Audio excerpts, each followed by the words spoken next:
अस्सलाम वालेकुम स्टूडेंट्स, आज हम लेक्चर नंबर 8 स्टार्ट कर रहे हैं जो कि है लाइसोसोम।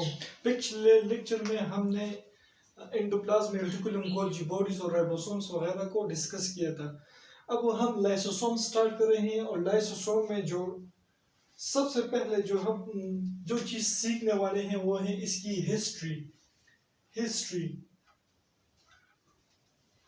हिस्ट्री को डिस्कस करने वाले हैं। इसकी हिस्ट्री 1949 में एक साइंटिस्ट था जिसका नाम था डी डब। उसने सबसे पहले लाइसोसोम को डिस्कवर किया था। लाइसोसोम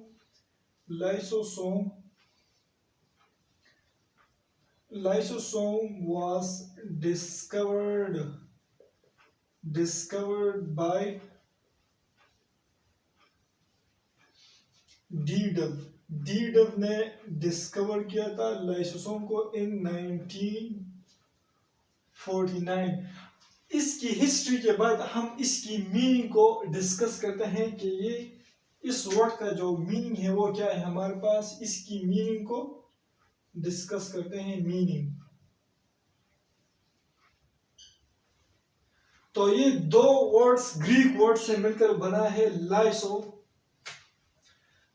का मतलब है स्प्लिटिंग, ब्रेक डाउन, तोड़, स्प्लिटिंग। या इसको हम डाइजेस्टिव भी कहते हैं। यानी डाइजेस्टिव का मतलब क्या है और स्प्लिटिंग का तोड़।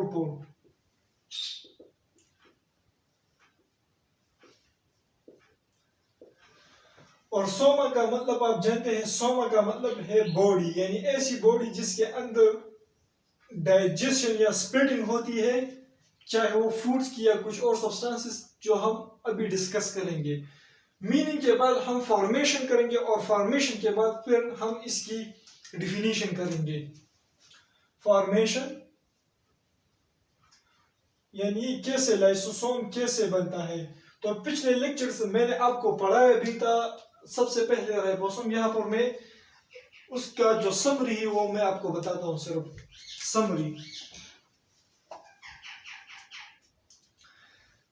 इसकी समरी में आपको बताता हूँ। सबसे पहले ये हमारे पास न्यूक्लियस है।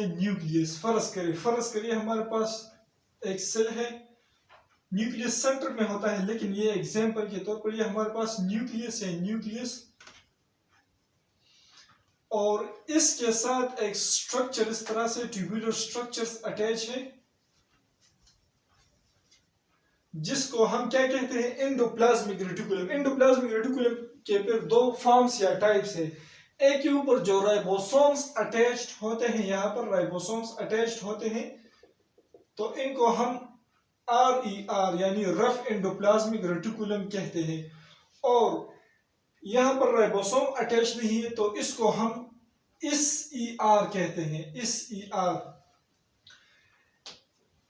इसके बाद फिर एक और यहाँ पर इस तरह से इससे वेसिकल्स और ट्यूब्यूल्स जब निकल जाते हैं और यहाँ पर एक दूसरा स्ट्रक्चर्स बना लेता है तो उसको हम गोल्जी बॉडी कहते हैं। ये इस तरह से हमारे पास सिस्टर्नी, उसके गोल्जी बॉडी की सिस्टर्नी है। तो इस राइबोसोम में प्रोटीन सिंथेसिस होती है और ये प्रोटीन सिंथेसिस यानी फुल डेवलप्ड स्ट्रक्चर इसका नहीं होता और ना ये अपना फंक्शन फिर परफॉर्म करते हैं। तो ये प्रोटीन जो है यहाँ पर इसकी सिंथेसिस होती है, फिर यहाँ पर पास हो जाती है हमारे पास RER में, फिर इस ER में, तो उसमें थोड़ी सी मॉडिफिकेशन होती रहती है।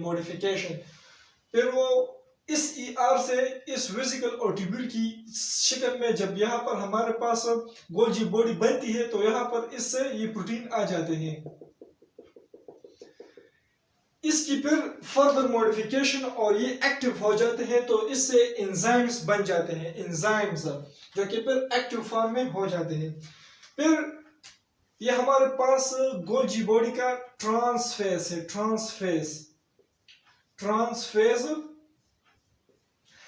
गोल्जी बोर्ड की ट्रांसफेस से फिर कुछ इस तरह से वेसिकल्स, राउंड सेक लाइक स्ट्रक्चर को मैंने आपको बताया था कि राउंड सेक लाइक स्ट्रक्चर जो होता है उसको हम वेसिकल कहते हैं। तो इस वेसिकल, इस तरह से वेसिकल फॉर्म हो जाते हैं कहां से? गोल्जी बॉडी के ट्रांसफेस से। और याद रखिए इसमें जो है 40 टाइप्स ऑफ हाइड्रोलाइटिक एंजाइम्स अगर प्रेजेंट हो और एक टाइप एसिड फॉस्फेटेस एंजाइम अगर प्रेजेंट हो तो उसको हम क्या कहते हैं? इन स्ट्रक्चर्स को फिर हम कहते हैं लाइसोसोम्स। लाइसोसोम। और स्पेशली हम इसको प्राइमरी लाइसोसोम कहते हैं। प्राइमरी लाइसोसोम, इसके टाइप्स में हम डिस्कस करेंगे। Primary lysosome.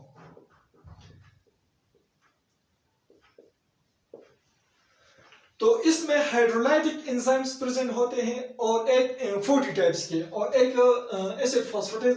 हाइड्रोलाइटिक एंजाइम्स वो है जो कि हाइड्रोलाइसिस में मदद देते हैं। हाइड्रोलाइसिस हमारे पास एक ऐसा प्रोसेस है जिसमें हम मैक्रो मॉलिक्यूल्स यानी लार्ज मॉलिक्यूल्स जैसे कि प्रोटीन को अमीनो एसिड्स में कन्वर्ट करते हैं by the addition of water. Water के एडिशन की वजह से हमारे पास जो लार्ज मैक्रो मॉलिक्यूल है वो माइक्रो मॉलिक्यूल में कन्वर्ट हो जाता है। तो उसको हम और ये एंजाइम्स, हाइड्रोलाइटिक एंजाइम्स उसमें मदद देते हैं। अब इसकी फॉर्मेशन मैं यहां पर थ्योरेटिकली लिखता हूं। When small rounded structure pinches off, pinches का off का मतलब क्या है? निकलना। pinches off from the transverse of Golgi body and contains 40 types of hydrolytic enzyme and one type of acid phosphatase enzyme is called, कि हमारे पास इसको हम फिर क्या कहते हैं? लाइसोसोम। उसको हम फिर लाइसोसोम कहते हैं, या इसको हम प्राइमरी लाइसोसोम कहते हैं। Primary lysosome.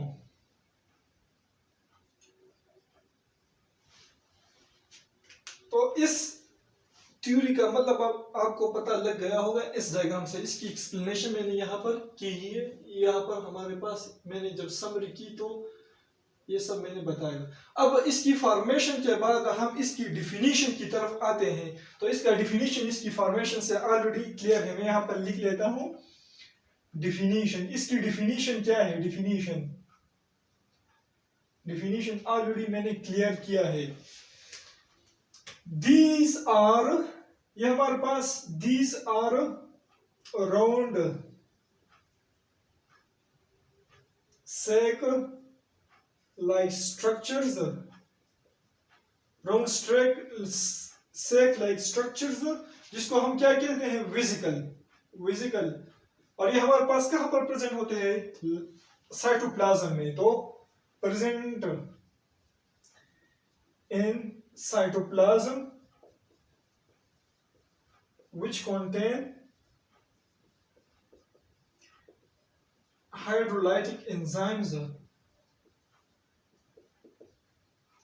Hydrolytic enzyme, yes, some enzymes, hydrolytic enzymes, and is responsible for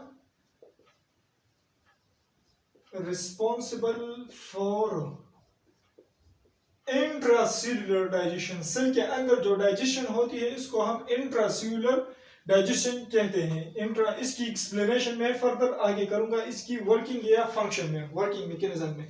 तो ये इसकी हिस्ट्री हुई, इसकी मीनिंग, इसकी फॉर्मेशन और इसकी डिफिनीशन। अब इसकी बात, इसकी एंजाइम्स की बात हम करते हैं। एंजाइम्स इन लाइसोसोम एंजाइम्स इन लाइसोसोम मैंने ऑलरेडी डिस्कस किया आपको। एंजाइम इन लाइसोसोम हमारे पास ये जो है, सबसे पहले राइबोसोम में एंजाइम हमारे पास क्या है? Proteinaceous in nature.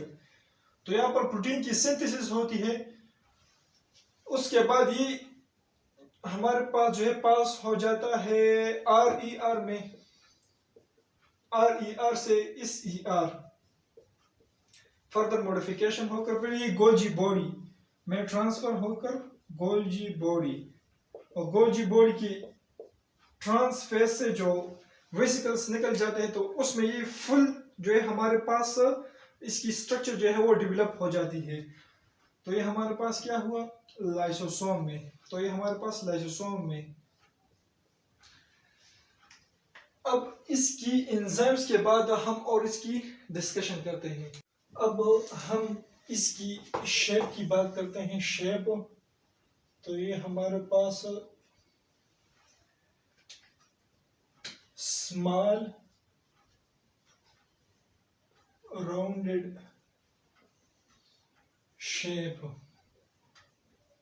Small round shape. इसकी डायमीटर की अगर बात करें, डायमीटर हमारे पास डायमीटर तो ये हमारे पास अप्रोक्सीमेटली जो है वेरी कर सकता है, लेकिन अप्रोक्सीमेटली जो है 0.52 या 51 माइक्रोमीटर इन डायमीटर। तो ये हमारे पास इसकी डायमीटर हुई।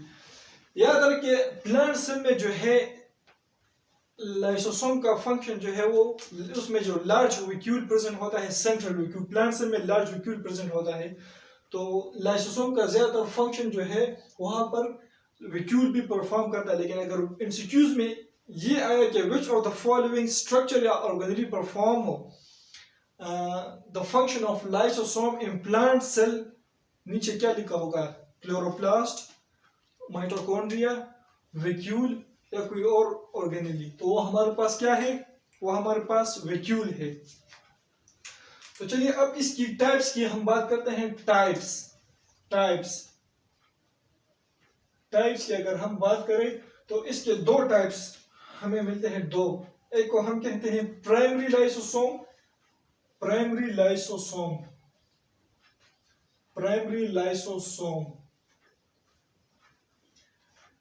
और एक को हम कहते हैं secondary lysosome, secondary lysosome.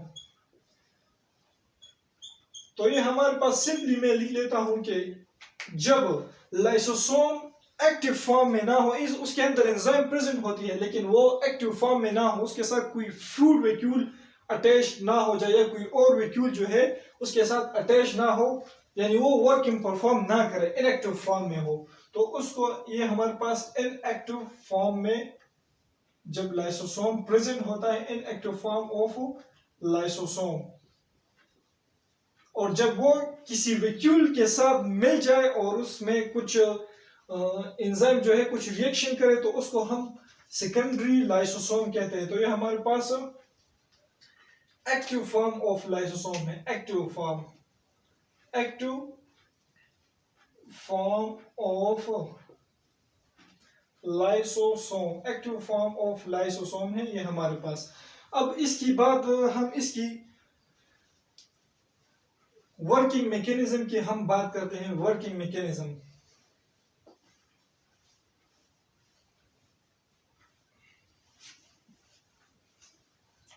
Mechanism ये बहुत ही ज्यादा इंपॉर्टेंट है। Working mechanism of lysosome, working mechanism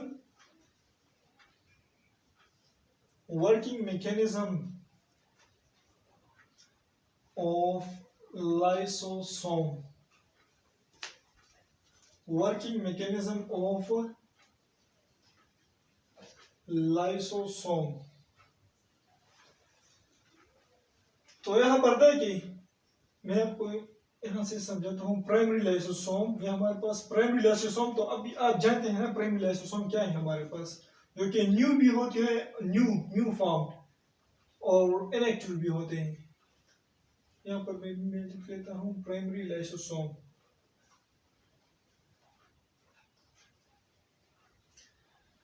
जब प्राइमरी लाइसोसोम फ्यूज हो जाए, यहाँ पर देखिए जो खाना हम खाते हैं वो छोटे छोटे पार्टिकल्स में जो है कन्वर्ट हो जाते हैं डाइजेशन के थ्रू, और फिर ब्लड के थ्रू हमारे टिश्यूज या सेल्स तक आ जाते हैं। तो ये हमारे पास अगर एक फूड वैक्यूल हमारे पास यहाँ पर आ गया, फूड पार्टिकल यहाँ पर आ गया और या इस सेल मेम्ब्रेन के साथ तो फ्यूज कर जाए, इन्वेजिनेट, ये सेल मेम्ब्रेन जो है इन्वेजिनेट होकर यहाँ पर इस तरह से,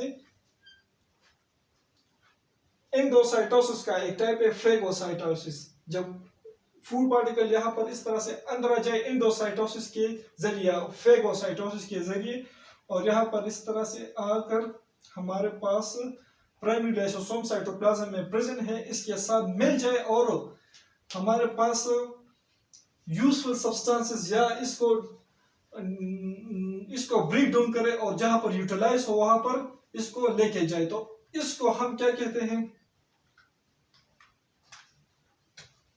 फर्ज करें हमारे पास, इसको हम इंट्रासेल्युलर डाइजेशन इसको कहते हैं, इंट्रासेल्युलर डाइजेशन। प्राइमरी लाइसोसोम अगर फ्यूज्ड हो जाए, फ्यूज्ड विद फूड वैक्यूल के साथ अगर ये फ्यूज्ड हो जाए,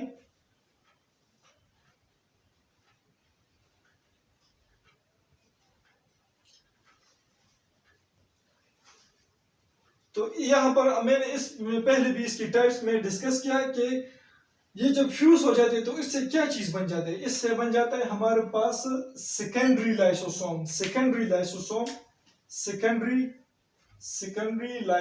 अगर सेकेंडरी लाइसोसोम, यहाँ पर मैं आपको एक 2 या 3 एमसीक्यूज पॉइंट में आपको बताता हूं कि प्राइमरी लाइसोसोम अगर फूड वैक्यूल के साथ मिल जाए तो जो स्ट्रक्चर बन जाता है उसको हम क्या कहते हैं, उसको हम सेकेंडरी लाइसोसोम कहते हैं, सेकेंडरी लाइसोसोम। और इसकी वजह से यूजफुल मटेरियल्स बनते हैं, यूजफुल मटेरियल्स जहां पर ये रिक्वायर्ड हो। और ये प्रोसेस जो है इसको हम इंट्रासेल्युलर डाइजेशन कहते हैं। इंट्रासेल्युलर डाइजेशन जो मैंने आपको अभी पढ़ाया भी था, वो इसको हम कहते हैं इंट्रासेल्युलर डाइजेशन। सेल के अंदर जो डाइजेशन होती है, इंट्रासेल्युलर डाइजेशन। ये फूड वैक्यूल्स, इसमें जो वेस्ट मटेरियल्स पर जो है वो रिमेनिंग रह जाती है, तो वो एक्सोसाइटोसिस के थ्रू वापस निकल जाते हैं। अब अगर प्राइमरी लाइसोसोम फ्यूज्ड हो जाए हमारे पास ऐसे वैक्यूल के साथ जो कि जिसमें फूड प्रेजेंट ना हो, ऐसे वैक्यूल के साथ जिसमें फूड प्रेजेंट ना हो, ये नॉर्मल कंडीशन में होता है। और ये जो है स्टार्वेशन में होता है, जब हम खाना नहीं खाते तो हमारे सेल के अंदर जो लाइसोसोम है वो अपने ही ऑर्गेनेल्स को जो है उसके अराउंड एक मेम्ब्रेन कवर करती है और फिर उसकी डाइजेशन करती है। तो उसको हम क्या कहते हैं, इसको हम कहते हैं ऑटोफेगोसोम। ये बहुत ही ज्यादा इंपॉर्टेंट है। अगर प्राइमरी लाइसोसोम फ्यूज आ जाए फूड वैक्यूल के साथ तो ये सेकेंडरी लाइसोसोम बनाता है। और अगर प्राइमरी लाइसोसोम फ्यूज हो जाए एक ऐसे या ऑर्गेनेल्स के ऊपर या एक ऐसे स्ट्रक्चर जिसमें फूड जो है प्रेजेंट ना हो, तो उसको हम ऑटोफेगोसोम कहते हैं। और ये प्रोसेस जो है सेल्फ ईटिंग प्रोसेस, जो सेल अपने आप को ही जो है ईट कर रहे, तो उसको हम ऑटोफेगी कहते हैं। ऑटोफेगी।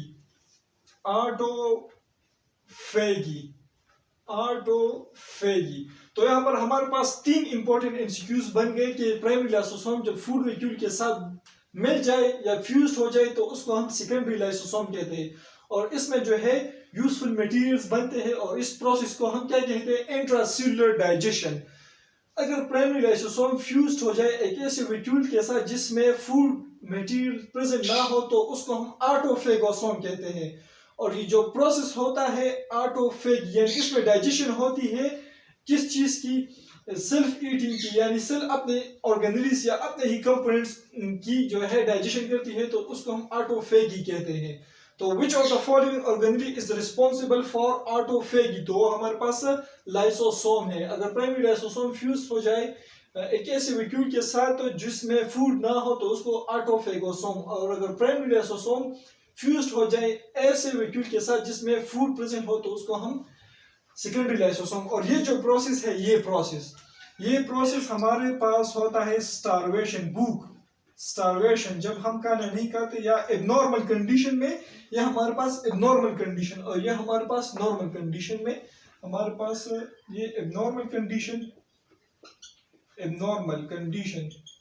और ये हमारे पास नॉर्मल कंडीशन।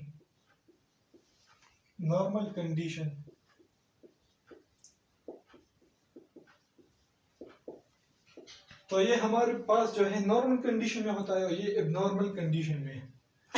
अब इसके बाद ये हमारे पास इसका जो है वर्किंग मैकेनिज्म भी है और ये हमारे पास लाइसोसोम का मैं पढ़ा भी रहा हूँ, हमारे पास इसका फंक्शन भी है, याद रखिए ये हमारे पास इसका फंक्शन भी है। अब एक और फिनोमिना हमारे पास इसमें होता है जिसको हम क्या कहते हैं हमारे पास, आप ये नोट कर ले। इसके बाद तीसरा जो इसका एक फंक्शन होता है वो हमारे पास क्या है,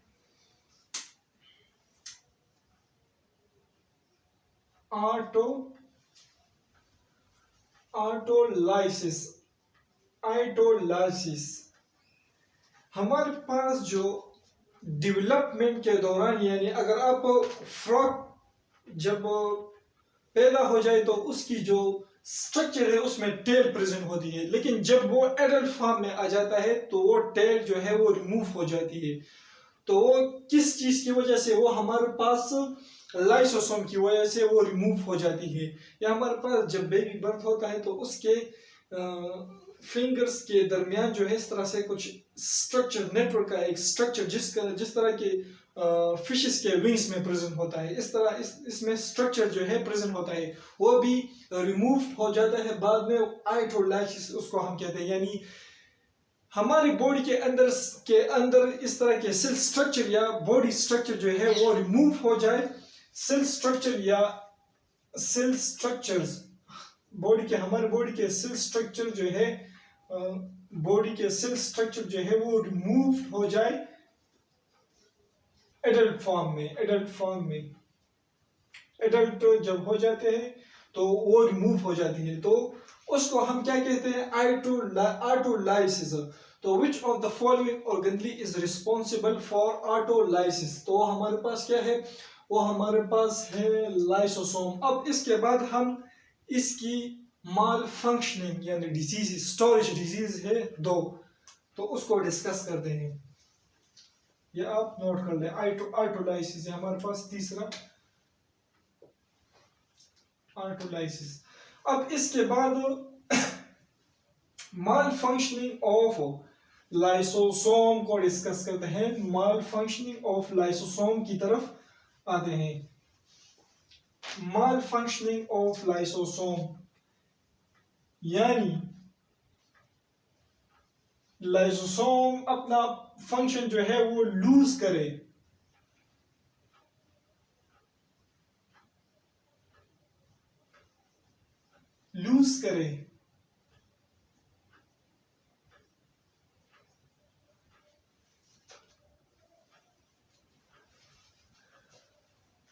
malfunctioning of lysosome।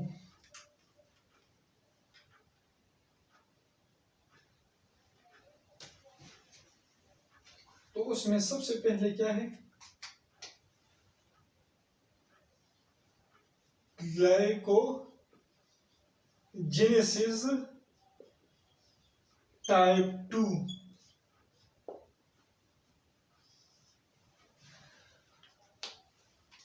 हमारे लिवर सेल्स में जो है ये ग्लूकोज हमारे पास ग्लाइकोजन के फॉर्म में प्रेजेंट होता है लिवर सेल्स में।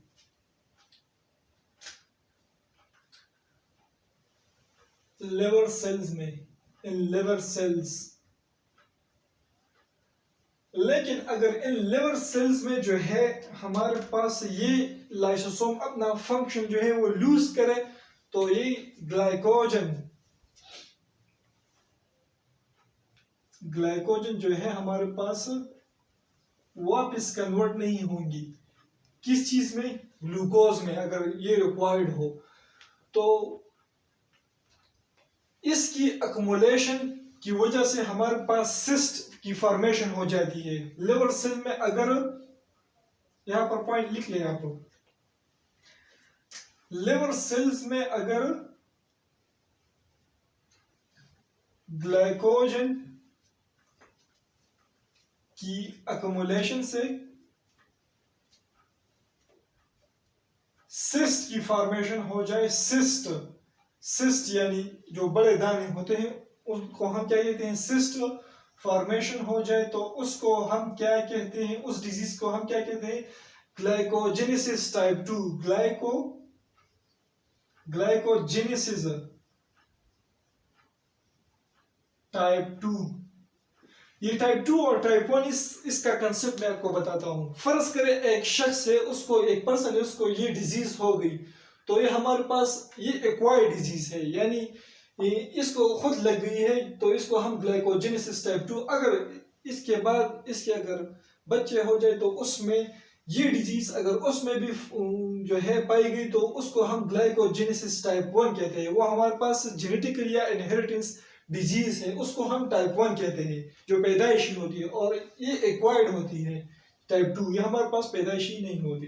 तो इसको हम क्या कहते हैं, ग्लाइकोजेनेसिस टाइप 2। अब इसके बाद टेसेशियस डिजीज, ये भी बिल्कुल इसी तरह है लेकिन सिर्फ ये हमारे पास इसका जो सब्सटेंस है इसका डिफरेंस है।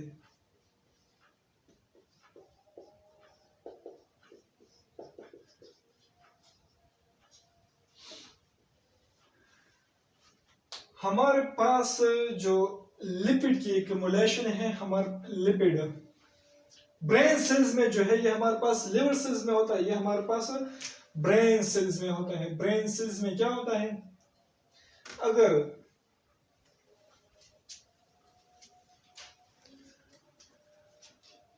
ब्रेन सेल्स में अगर लाइसोसोम की फंक्शन जो है वो लूज हो जाए तो उसकी वजह से लिपिड की एक्युमुलेशन, इसमें हमारे पास हाइड्रोलाइटिक एंजाइम होता है ना जो मैक्रोमोलेक्यूल को माइक्रोमोलेक्यूल में कन्वर्ट करे, तो ये हमारे पास मैक्रोमोलेक्यूल है।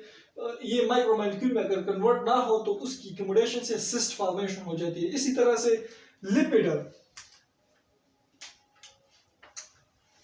लिपिड की अगर मैं एग्जांपल ले लूं, लिपिड, तो ब्रेन सेल में अगर लिपिड की एक्युमुलेशन हो जाए और इसकी एक्युमुलेशन से हमारे पास क्या हो जाए, यही सेंटेंस है लेकिन थोड़ा सा डिफरेंट है। ब्रेन सेल्स में अगर लिपिड की एक्युमुलेशन से सिस्ट फॉर्मेशन हो जाए, यहां पर भी सिस्ट फॉर्मेशन होती है, सिस्ट फॉर्मेशन हो जाए तो उसको हम क्या कहते हैं, टेसेशियस डिजीज।